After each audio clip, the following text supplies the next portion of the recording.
Subversion is the term, if you look in a dictionary or criminal code to that matter, usually is explained as a part of activity to destroy things like religion, government, system, political, economical system of a country.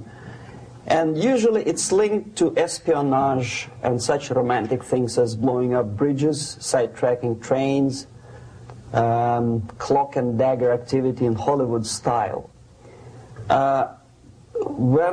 What I'm going to talk about now has absolutely nothing to do with the cliché of espionage or KGB activity of collecting information. So the greatest mistake or misconception, I think, is that whenever we are talking about KGB, for some strange reason, starting from Hollywood movie makers to professors of political science and quote-unquote experts on Soviet affairs, or Kremlinologists as they call themselves, they think that the most desirable thing for Andropov and the whole KGB is to steal blueprints of some supersonic jet, bring it back to Soviet Union and sell it to the Soviet military-industrial complex. It's only partly true. If we take the whole time, money, and manpower that the Soviet Union and KGB in particular spends outside of USSR border, we will discover, of course there are no official statistics unlike with CIA or FBI, that the espionage as such occupies only 10 to 15% of money, time, and manpower. 15% of the activity of KGB. The rest, 85%, is always subversion. And unlike a dictionary of English, Oxford Dictionary, subversion in Soviet terminology means always a destructive, aggressive activity aimed to destroy the country, nation, or geographical area of your enemy. So there's no romantics in there, absolutely. No blowing up bridges, no microfilms in Coca-Cola cans, nothing of that sort. No James Bond nonsense. It's most of this activity is overt, legitimate, and easily observable if you give yourself time and trouble to observe it. But according to the law and law enforcement systems of the Western civilization, it's not a crime. Exactly because of misconception, manipulation of terms. We think that subverter is a person who is going to blow up our beautiful bridges. No. Subverter is a student who comes for exchange, a diplomat, an actor, an artist, a journalist like myself was 10 years ago. Now, subversion is an activity which is a two-way traffic. You cannot subvert an enemy which doesn't want to be subverted. If you know history of Japan, for example, before 20th century, Japan was a closed society.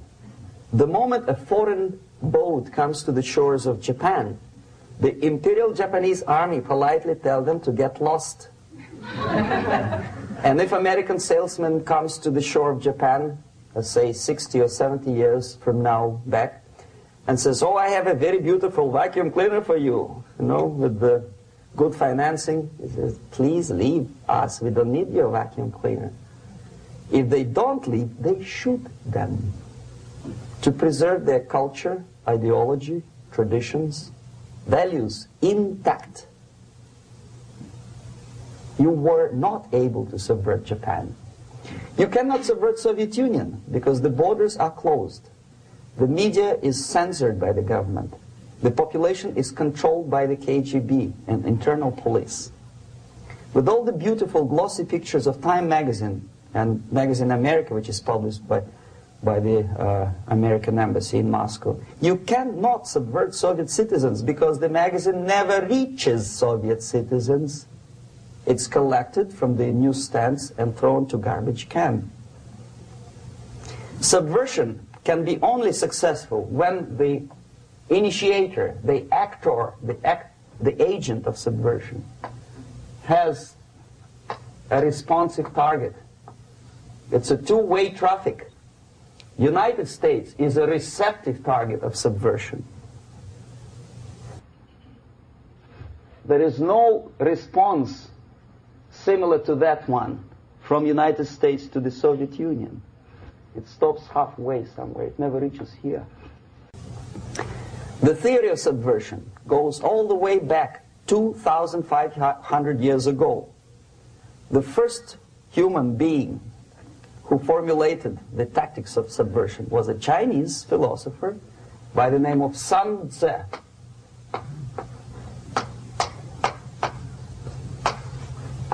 2,500 years BC. He was an advisor for several imperial courts in ancient China. And he said, after long meditation, that to implement state policy in a warlike manner, it's the most counterproductive, barbaric, and inefficient to fight on a battlefield. You know that war is continuation of state policy, right? So if you want successfully to implement your state policy and you start fighting, this is the most idiotic way to do it. The highest art of warfare is not to fight at all, but to subvert anything of value in the country of your enemy, until such time that the perception of reality of your enemy is screwed up to such an extent that he does not perceive you as an enemy, and that your system, your civilization, and your ambitions look to your enemy as an alternative, if not desirable, then at least feasible. Better red than dead.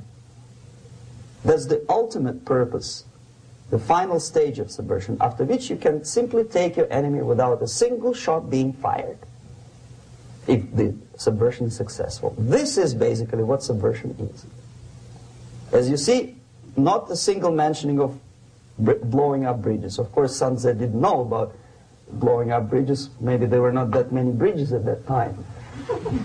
But the basics of subversion is being taught to every student of KGB school in USSR and to officers of military academies. I'm not sure if the same author is included in the list of reading for American officers, to say nothing about ordinary students of political science. I had difficulty to find the translation of Sun Tzu in the library of a university in Toronto and later on here in Los Angeles. But it's a book which is not available.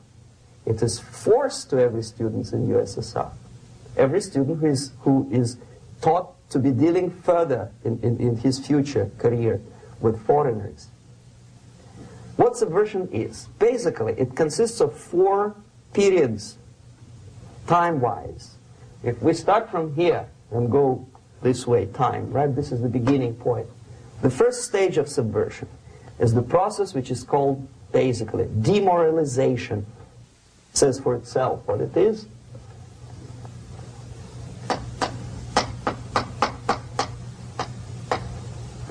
It takes from, say, 15 to 20 years to demoralize a society. Why 15 or 20 years? This is the time sufficient to educate one generation of students or children. One generation. One lifetime span of a person, a human being, which is dedicated to study, to shaping up the outlook, ideology, personality. No more, no less. Usually it takes from 15 to 20 years. What it includes? It includes influencing, or by various methods, infiltration, propaganda methods, direct contacts, doesn't really matter. I will describe them later. Of various areas where public opinion is formulated or shaped. Religion, educational system, social life, administration, law enforcement system, military, of course, and labor and employer relations, economy. Okay? 5 areas. I will not write them down because we will not have enough space. Sometimes when I describe all the methods, students ask me question, are you sure this is the result of the Soviet influence? Not necessarily. You see, the tactic of subversion, about which I'm talking, is similar to the martial art, the Japanese martial art. If some of you are familiar with that tactic, probably you will remember that if an enemy is bigger and heavier than yourself, it would be very painful to resist his direct strike. If a heavier person wants to strike me in the face, it would be very naive and counterproductive to stop his blow. The Chinese and Japanese judo art tells us what to do. First to avoid the strike, then to grab the fist and continue his movement in the direction where it was before, right? Until the enemy crashes in the wall. You see? So, what happens here? The target country obviously does something wrong. If it's a free democratic society, there are many different movements within the society. There are obviously, in every society, there are people who are against this society. They may be simple criminals, ideologically in disagreement with the state policy, conscientious enemies, simply psychotic personalities who are against anything. Right? And finally, there are a small group of agents of a foreign nation, bought, subverted, recruited. Right? The moment all these movements will be directed in one direction, right? This is the time to catch that movement and to continue it until the movement forces the whole society into collapse, into crisis, right? So that's exactly the martial art tactic. We don't stop an enemy. We let him go. We help him to go in the direction we want them to go. Okay? So, on the stage of demoralization, obviously there are tendencies in each society, in each country, which are going to opposite direction from the basic moral values and principles. To take advantage of these movements, to capitalize on them, is the main purpose of the originator of subversion. So we have religion, we have education, we have social life, we have power structure, we have labor relations, unions, and finally we have law and order. 1, 2, 3, 4, 5, 6. Okay? These are the areas of application of subversion. What it means exactly? In case of religion, destroy it, ridicule it, replace it with various sects, cults, which bring people's attention, faith, whether it is naive, primitive, doesn't really matter. As long as the basically accepted religious dogma is being slowly eroded and taken away from the supreme purpose of religion, to keep people in touch with the supreme being, that serves the purpose. Therefore, replace it, accepted, respected religious organizations with fake organizations. Distract people's attention from the real faith and attract them to various different faiths. Education. Distract them from learning something which is constructive, pragmatic, efficient. Instead of mathematics, physics, foreign languages, chemistry, teach them history of urban warfare, natural food, home economy, your sexuality, anything, as long as it takes you away, okay, Social life. Replace traditionally established institutions and organizations with fake organizations. Take away the initiative from people. Take away the responsibility from naturally established links between individuals, group of individuals, and society at large, and replace them with artificially, bureaucratically controlled bodies. Instead of social life and friendship between neighbors, establish social workers institutions. People who are on payroll of whom? Society? No. Bureaucracy. The main concern of social workers is not your family, not you, not social relations between groups of people. The main concern is to get the paycheck from the government. What will be the result of their social work doesn't really matter. They can develop all kind of concepts to show to the government and to the people that they're useful. Okay. Away from the natural links. Power structure. Okay.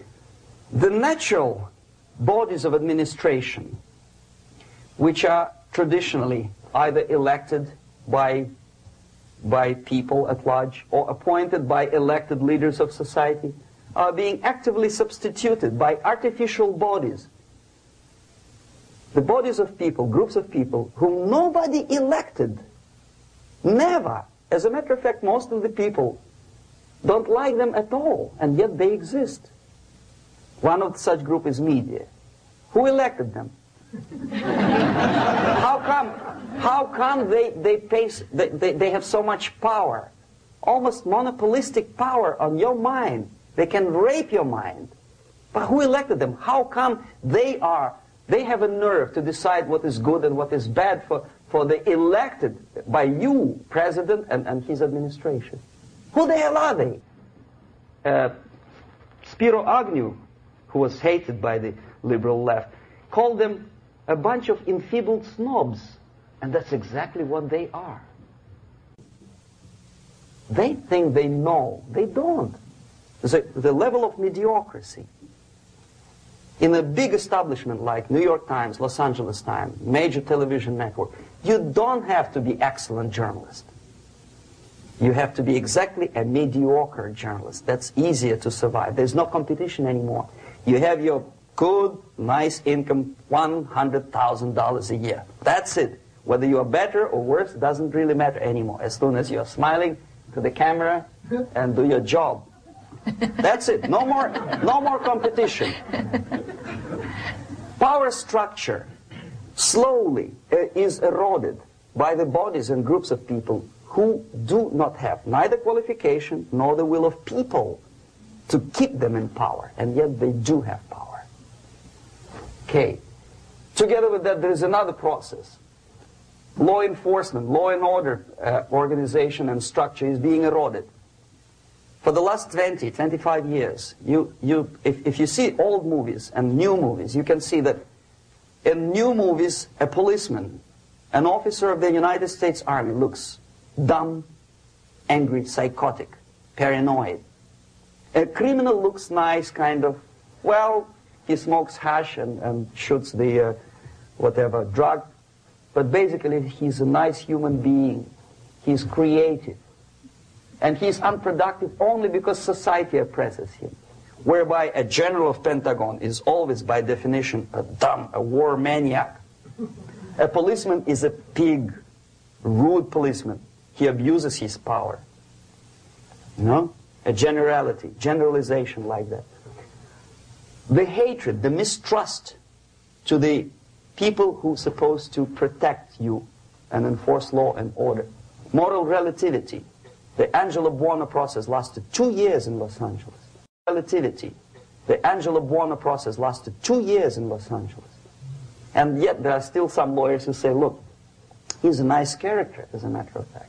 There was some witness who said, also a criminal, who said, well, he's a nice guy. I asked him one day to burn a house of my enemy, and he wouldn't do it. Nice fella. Erosion. A slow substitution of basic moral principles, whereby a criminal is not a criminal, actually. He's a defendant.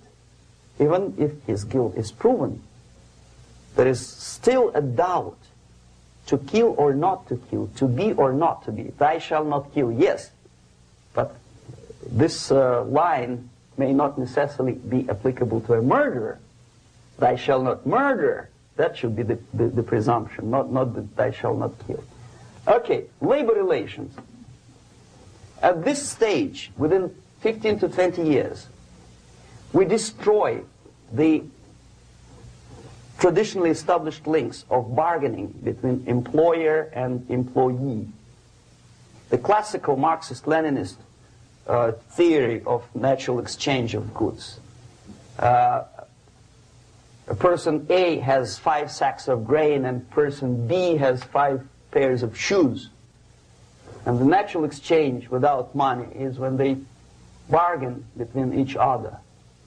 And only with the introduction of the third force, C, an entirely third foreign stranger who says, no, don't give him 5 sacks of grain, give it to me, and you give me your 5 pairs of shoes, and I will distribute it accordingly, so that the economy will go. This is the death of natural exchange, death of natural bargaining. Well, trade unions were established 100 years ago. The objective was to improve working conditions and to protect the rights of workers from those employers who were abusing their right because they had more money. Objectively, at that time, initially, the trade union movement did work.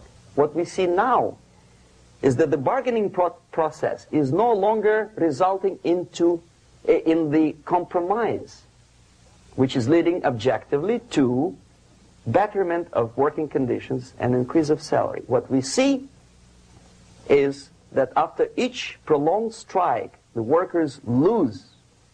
Even if they have 10% increase of their salaries, they cannot catch up due to inflation and due to missed time. More than that, millions of people suffer from that strike because economy now is interdependent. It's intertwined like one body. If previously steel workers, say 100 years ago, could strike and nobody would suffer, now it's impossible anymore. If a garbage collector strikes today, the rest of the multi-million city is stinking. I mean, there's no more service. In Quebec, for example, we had the electricians who were on strike in the middle of winter. You can freeze your bottom, and they still were on strike. Did they catch up with the salary? No, they lost. Who benefited? The leaders of trade unions. What is the motivation for strike? Improving of a workers' condition? No, obviously it's not. Then what is it? Ideology. To prove to these capitalists. And the obedient horde of workers, like sheep, follow these people. And they cannot disobey. Why? Because if they do, you know what happens to them. Pickets, murders, shooting truck drivers by picketers. In Montreal, for example, I saw with my own eyes when I was correspondent of CBC International, Canadian Broadcasting Corporation, when the workers of aircraft factory destroyed computers and the equipment in the factory. And the administration employed strike breakers. Their cars were turned upside down and burned.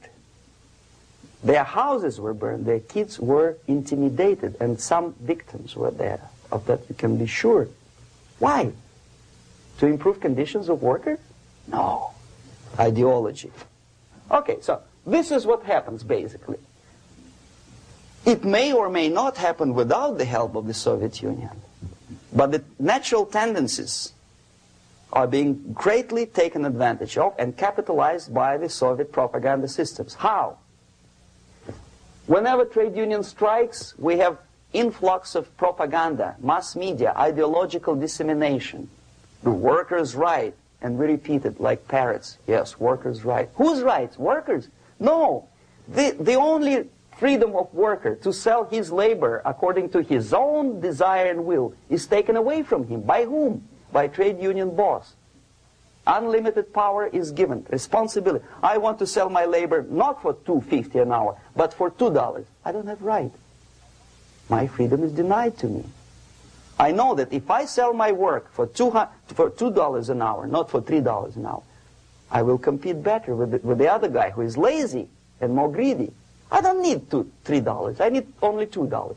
No, I was made to believe by media, by business, by advertising agencies that I need more and more and more. Have you ever heard any advertising on TV to consume less? No. No way. Whether you need a six-cylinder car or not, you have to buy it. And hurry up. When I was driving here, on the local radio station, an excited announcer said, "You hurry up, rush and save, save, save. There is a pantyhose sale." Save by buying more. See? Of course. It would be too naive to expect that KGB makes that advertising agency to do such a crazy commercial. No, of course not. But what we did when I was working for Novosti Press, we would snow plow editorial offices, student organizations, religious groups with literature of class struggle. If not directly Marxism-Leninism propaganda, then a propaganda of legitimate aspirations of working class, betterment of life, equality. Equality, mind you. President Kennedy once said, we will make America to believe that people are born equal. Are people born equal? Is there any mentioning in the Bible or any other holy scripture in any religion, if you don't believe me, go to the library and check it. There is not a single word about equality. Just the opposite. By your deeds, God will judge you. What you do is important. The merit of your personality. You cannot legislate equality. If you want to be equal, you have to be equal. You have to deserve it. And yet we build our society on the principle of equality. We say people are equal. We know it is false. It's a lie. Some people are tall and stupid. Others are short, bold, and clever.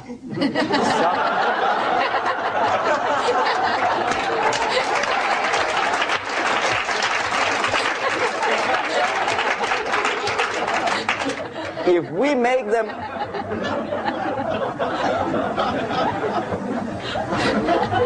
make them equal by force,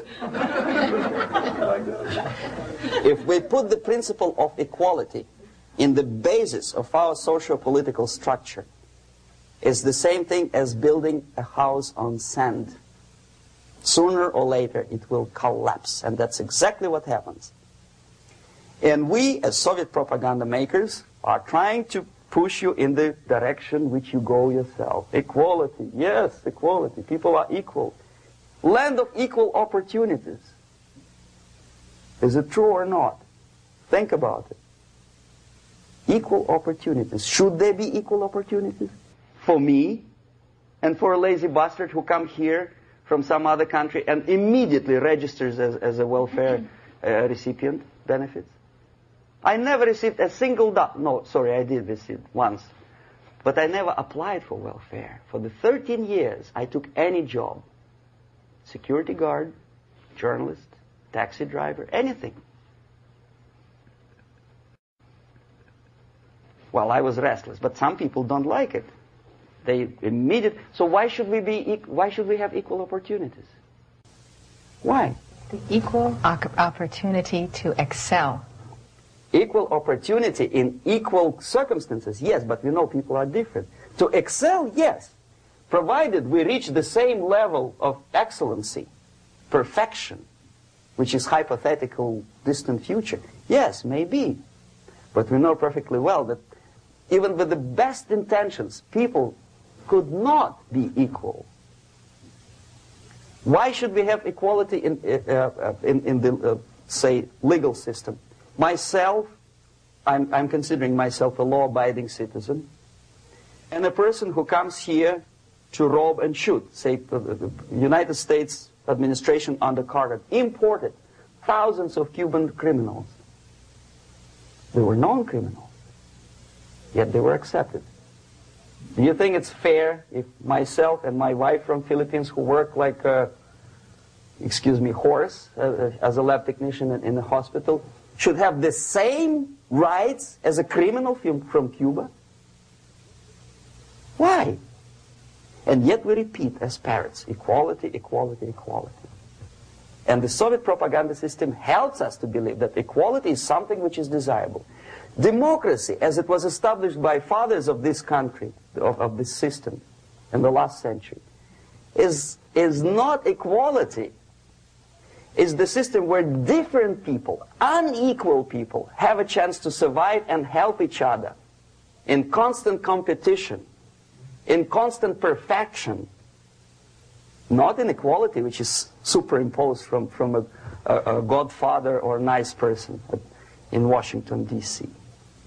And the absolute equality exists in Soviet Union, quote-unquote equality. Everybody is equal in dirt, except some people are more equal than the others in Politburo. So, the moment you bring a country to the point of almost total demoralization, when nothing works anymore, when you are not sure whether it is right or wrong, good and bad, but there's no division between evil and good, when even the leaders of church sometimes say, well, violence for the sake of justice, especially social justice, is justified in the countries like Nicaragua, El Salvador, well, maybe Rhodesia, and we listen to them and say, yeah, probably it's true. Is it true? No, it is not true. Violence is not justified, especially for the sake of quote-unquote social justice introduced by Marxist-Leninists, that is my former colleagues from Novosti press agency. Okay, so we reached that point. The next step is destabilization.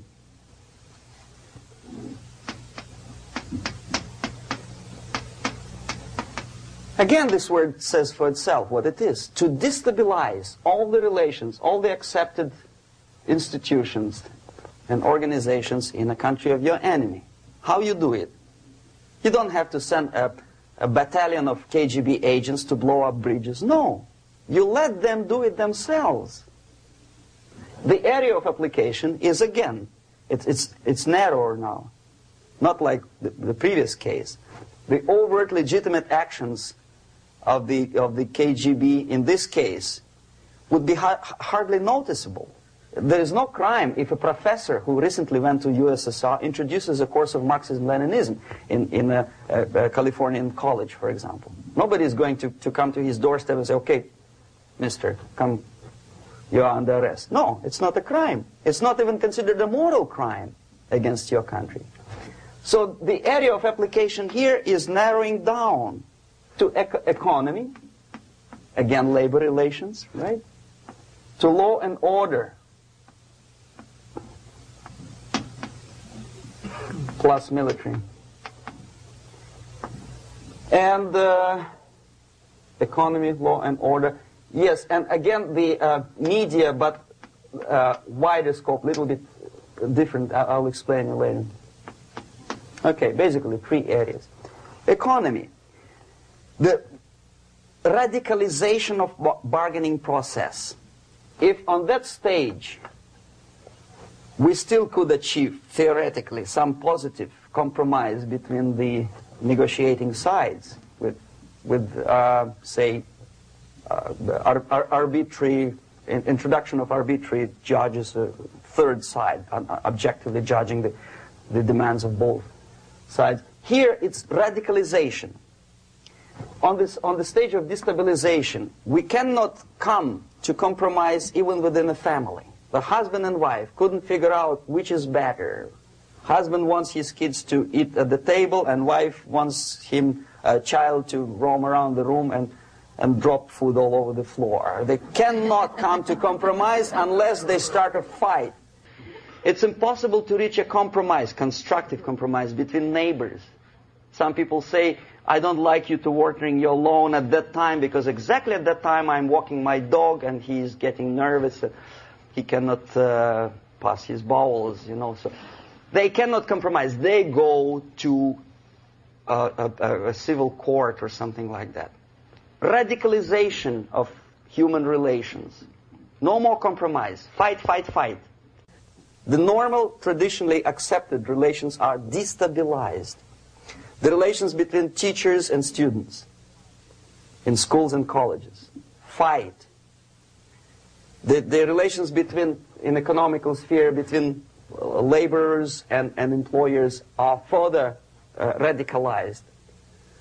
No more acceptance of the legitimacy of demands of workers. Unlike Japanese, with the theory Z, if you ever heard about it, where the workers are involved in decision-making process, therefore they don't have moral incentive to fight their bosses. In the United States, it's just the opposite. The harder is the fight, the better. The more heroic they look. When the Greyhound network was on strike recently, the correspondents of local TV networks all over the United States were approaching the strikers, and they say, oh yes, we are doing something nice. They look like heroes, and they were proud. There was some family, the husband was bus driver. Now they decided in a protest against the bosses to camp somewhere in the forest. And they were presented to the audience as a heroic, nice people. You see?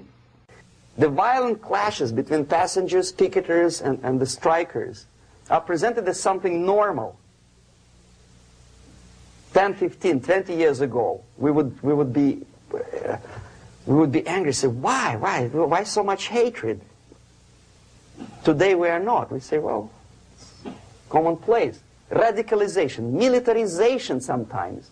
As I explained on that stage, I took a step a little bit further. Shooting people.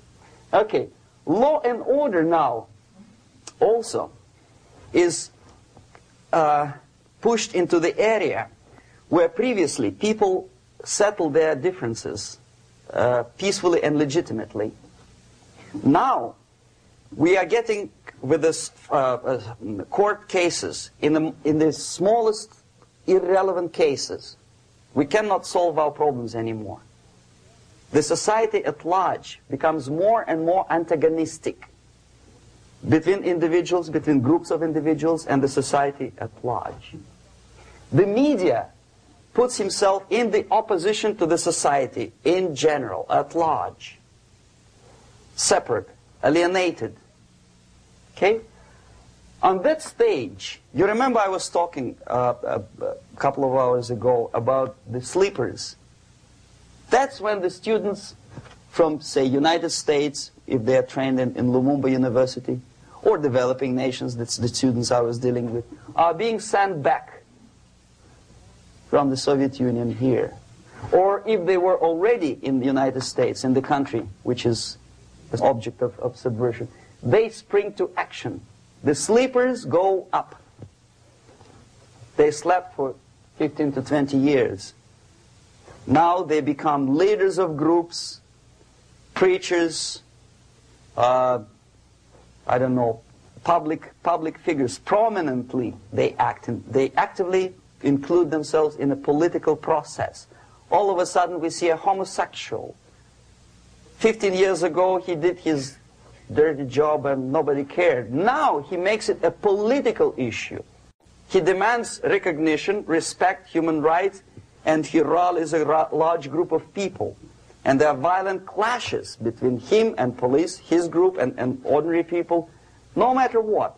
It's black against white, yellows against green, doesn't matter where the division line goes. As long as this group come into antagonistic clash, sometimes militantly, sometimes with firearms, that is destabilization process. The sleepers, many of whom are simply KGB agents, become leaders of the process of destabilization. Doesn't mean that Comrade Andropov sends Comrade Ivanov to the United States. The person who takes care is already here. He is a respected citizen of the United States. Sometimes he gets money from various foundations for his legitimate struggle for, I don't know, human rights, women's rights, kid lib, prison lib, whatever. There are sympathetic Americans who donate their money to him.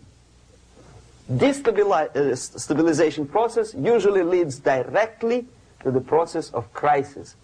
In case of developing nations, that's the area where I was active. The process starts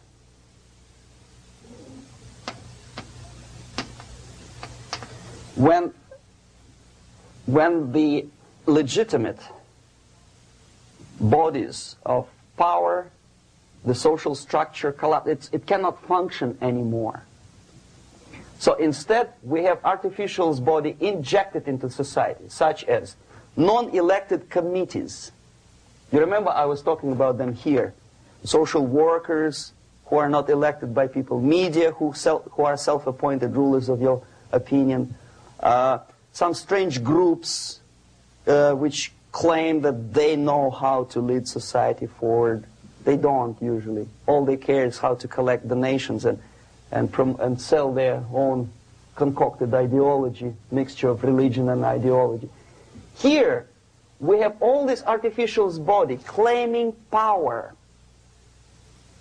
If the power is denied to them, they take it by force. In case of Iran, for example, all of a sudden we have revolutionary committees. What kind of revolution? There was no revolution yet, and yet they had the committees.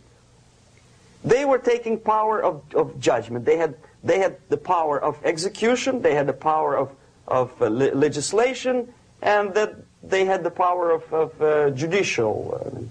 All of them combined in one person, who is half-baked intellectual, sometimes graduated from Harvard University or Berkeley.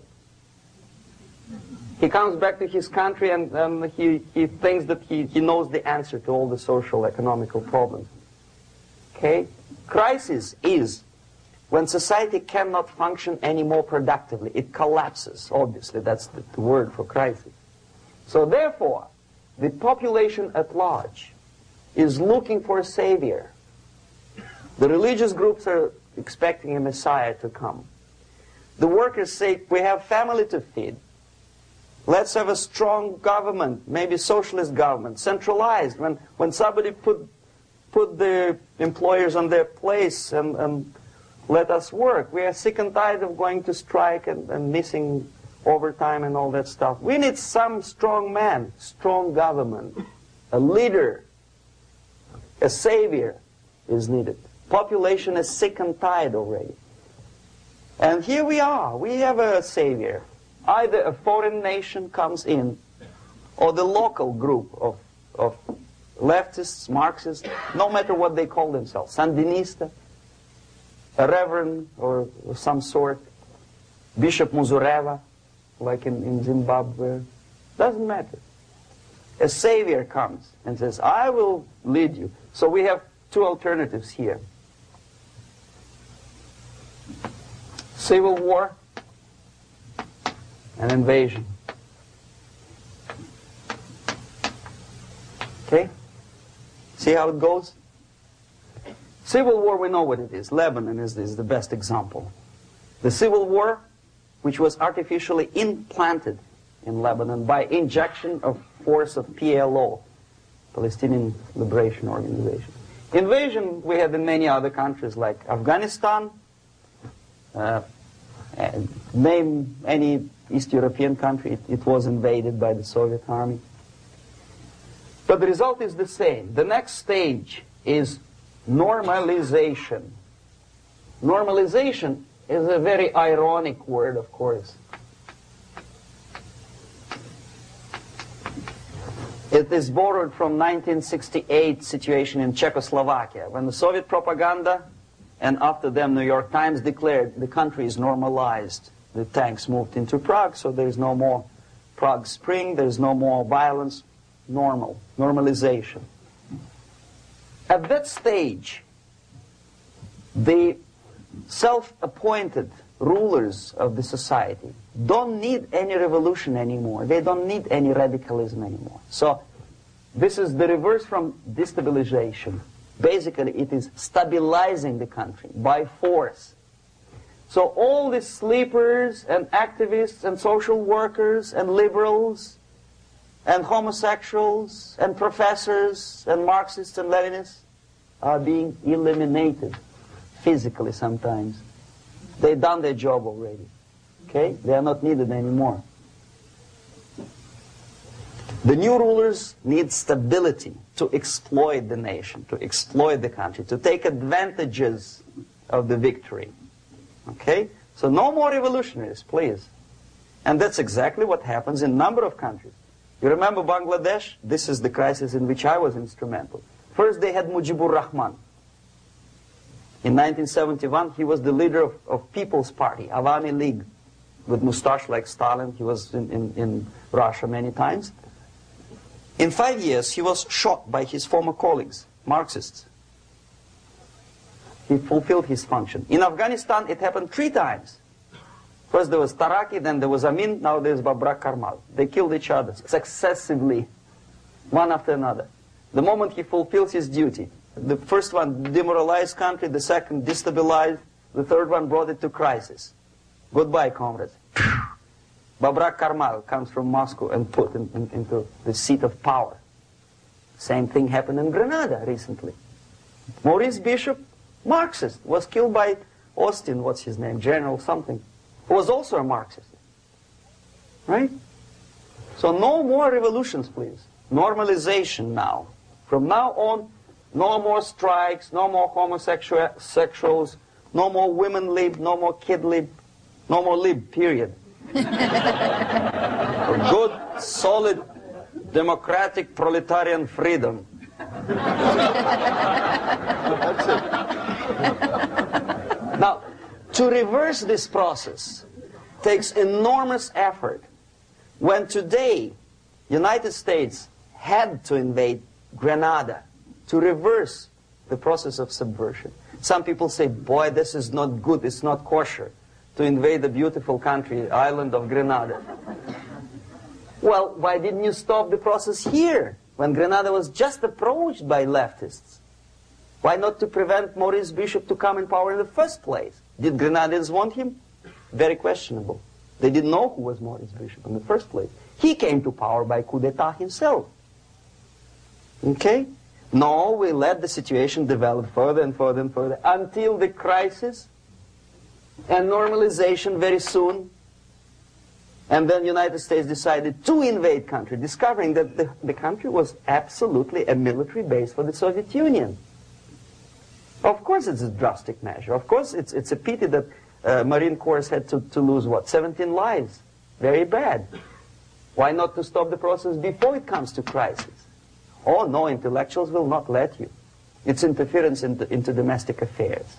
They're very careful not to let American administration to interfere in domestic affairs of Latin American countries. They don't mind Soviet Union interfere in these affairs. Okay. So to reverse this process, from here, it takes only and always military force. No other force on earth can reverse this process at this point. At this point, it does not take military invasion of the United States Army. It takes strong action, like in Chile. A CIA covert involvement to prevent the savior from outside to come into power and to stabilize country before it erupts into civil war. Country before it erupts into civil war. Okay? Support the right-wing conservative forces. By money, by crooks or love, doesn't matter. Stabilize the country. Don't let the crisis develop into civil war or invasion. Oh no, your liberals will say it's against the law. The Congress will not appropriate money for covert actions of CIA. Why not? Should we wait till the normalization come and Soviet tanks land in Los Angeles airport? Now, at that point, at the point of destabilization, also the process could be reversed. Again, easily than this. No CIA involvement at this point. You know what it takes here? Restriction of some liberties for small groups which are self-declared enemies of the society. As simple as that. Oh no, the media and liberals will tell you this is against the American Constitution. How can we, by force, deny the civil rights to criminals, for example? It's not good. Okay? So we allow them to, okay, if you allow the criminals to have civil rights, go on and bring the country to the crisis. This is a bloodless way to do. Curb the rights. I mean, not to put them in prison. No, I'm not talking about putting all the gays from San Francisco in the concentration camp. Do not allow them to take political force. Do not elect them to the seats of power, whether it is municipality level, state level, or federal level. It has to be beaten in the heads of American voters that a person like that in the seats of power is an enemy. Do not be afraid of this word. It is an enemy. If he is not an enemy here, he will be here. Later on, he will be shot, of course. But at this point, he is an enemy. Okay? You are doing great service by denying him a right to capitalize on his own crazy ideas and become a powerful man, a man who uses the seat of power. Restriction of certain freedoms and permissiveness at that point would prevent sliding into crisis and probably will return the process of destabilization. To curb unlimited power, monopolistic power of trade unions, here, at that point, would save economy from collapsing.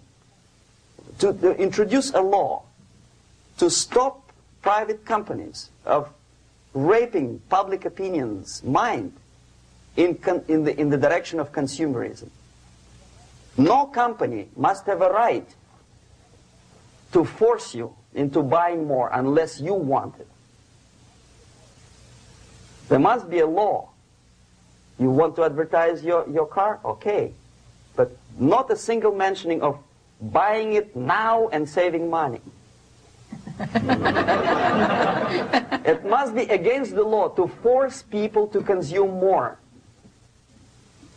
Self-restraint. Previously, before this process started, the self-restraint was a business of church, religion. Because our preachers, the fathers of church, would tell us, material values are good, but it's not the prime function of human being.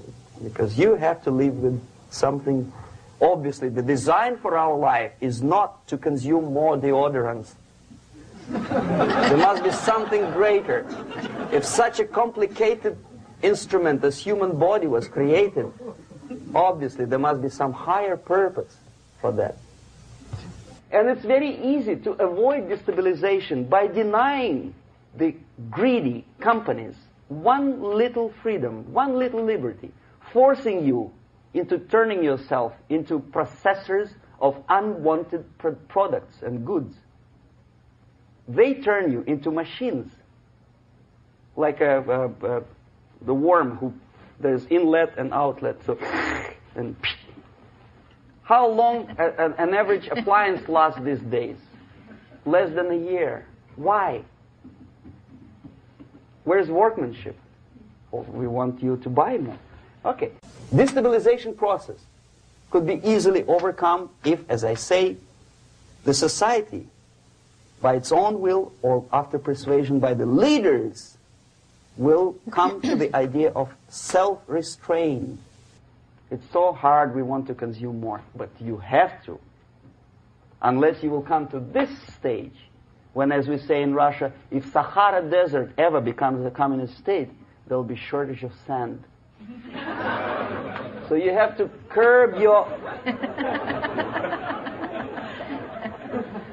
You have to curb your expectations at this point before it's too late. But no, we don't want to do it. Demoralization process. Again, it's the easiest thing to reverse. First of all, by restricting import of propaganda. The easiest thing to do. Unlimited, unrestrained import of Soviet literature, Soviet journalists. Giving Soviet propaganda and ideological agitators equal time on American TV networks. It has to be stopped. And it's easy. They won't be offended, mind you. As a matter of fact, they will respect America more. But when my former colleague Vladimir Posner appears on Nightline, and Ted Koppel asks him, well, Vladimir, what do you think about this? And what can he think? He is an instrument of propaganda. He thinks what Comrade Andropov tells him to think. He's just a nice, articulate mouthpiece of the Soviet subversion system. And Ted Koppel makes you believe that my friend Vladimir Posner thinks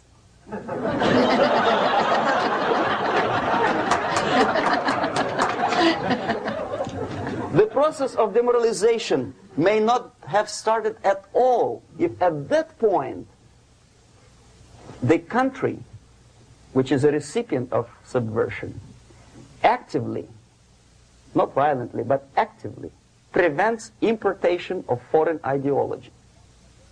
I don't want America to follow the pattern of ancient Japan. You don't have to shoot every foreigner when it approaches the sacred borders of the United States. But when he offers you a junk in the disguise of very shiny something, you have to tell him, no, we have our own junk.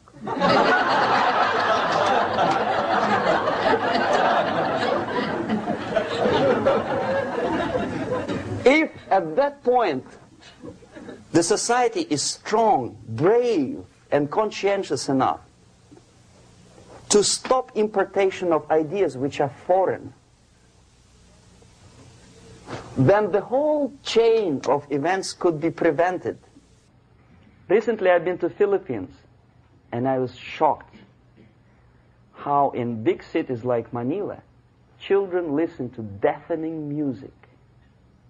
A melodious nation with long traditions of good, nice ethnic music, introduced by Spanish long time ago, maybe 2 centuries, 3 centuries ago, I don't remember how long. All of a sudden listen to musical garbage, blasting their radios at full blast, at full volume. Why? In India, I spent many years watching the reactions of Indians walking out of movie theaters after seeing Hollywood production. They couldn't figure out why Americans are so wasteful. They smash their cars, their shiny cars, every 5 minutes. How come they shoot each other for $500,000? Is it true that they're so obsessed with sex? Can you imagine showing a movie where each 5 minutes there's a copulation on the screen to a country like India with long tradition of respect to these private matters, or to Pakistan? And United States expect these people to respect you? No way. Oh yes, they will see the movie, they'll pay 5 rupees to see that garbage, but they walk out and will tell their kids, don't respect Americans, don't be like Americans. See? So, the process of demoralization could be stopped right here, both as an expert and as an import. And that takes one step, one very important thing to do. You don't have to expel all the KGB agents from Washington, D.C. The most difficult and at the same time the simplest answer to the subversion is to start it here and even before, by bringing back the society to religion, something that you cannot touch and eat and put on yourself, but something that rules society and makes it move and preserve it. A Soviet scientist, Shafarevich, who has nothing to do with religion, he is a computer scientist, did a very intensive research on the history of socialist countries. He calls socialist or communist any country with a centralized economy and a pyramidal style of power structure. And he discovered, actually he didn't discover it, he just brought to attention of his readers, that civilizations like Mohenjo-Daro in the river Indus area, like Egypt, like Maya, Incas, like Babylonian culture, collapsed and disappeared from the surface of Earth. The moment they lost religion, As simple as that. They disintegrated. Nobody remembers about them anymore. Well, distantly. So, the ideas are moving society and keeping mankind as a society of human beings, intelligent, moral agents of God. The facts, the truth, the exact knowledge may not. All the sophisticated technology and computers will not prevent society from disintegrating and eventually dying out. Have you ever met a person who would sacrifice his life, freedom, for the truth like that? This is truth. I never met a person who said, this is truth and I'm ready to shoot me. To defend the truth. Right? But millions sacrifice their life, freedom, comfort, everything for things like God. Like Jesus Christ. It's an honor. Some martyrs in the Soviet concentration camp died. And they died in peace. Unlike those who shouted, "Long live Stalin," knowing perfectly well that he may not live long. Something which is not material moves society and helps it to survive. And the other way around. The moment we turn into 2 by 2 is 4 and make it a guiding principle of our life, our existence, we die. Even though this is true, and this we cannot prove. We only can feel and have faith in it. So the answer to ideological subversion, strangely enough, is very simple. You don't have to shoot people, you don't have to aim missiles and Pershings and cruise missiles at Andropov's headquarters. You simply have to have faith and prevent subversion. In other words, not to be a victim of subversion. Don't try to be a person who in judo is trying to smash your enemy and being caught by your hand. Don't strike like that. Strike with the power of spirit and moral superiority. If you don't have that power, it's high time to develop it. And that's the only answer. That's it. Thank you.